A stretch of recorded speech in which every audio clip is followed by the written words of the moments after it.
I am the Frugal Gardener, and this is a quick video. This year, I'm going to be gardening in a new area.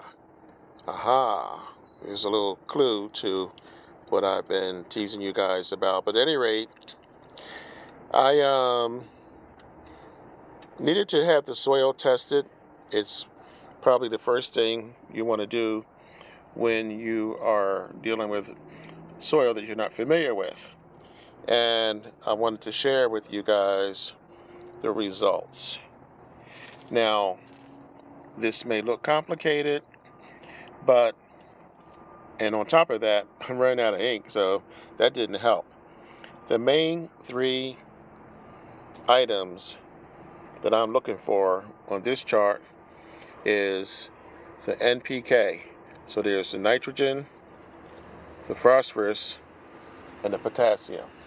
Those are the three main things. Now, there are a few other things that I'm interested in, like calcium and so forth. I'll go into that later. But the NPK right here, it shows you that my nitrogen level is low. That is a problem.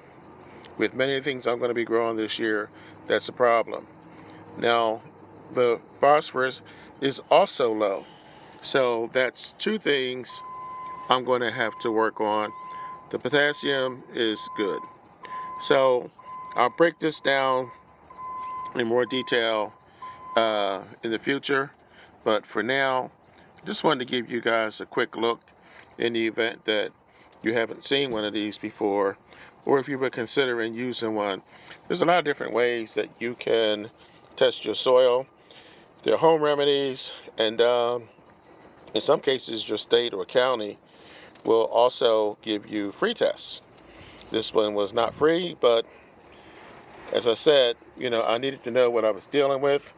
Now, I have to decide which nutrients I'm going to add to my soil in order to make it more beneficial to what I'm growing. That's it. This is the Frugal Gardener. I got a lot going on this spring, this summer. So if you haven't subscribed, please do.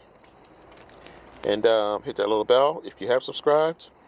Because like I said, there's some big changes coming, and I don't want you to miss it. So, I'm the Frugal Gardener. Remember what I always say. When you grow your own food, you'll always know where it comes from. Have a great day. I'll catch you on the next video.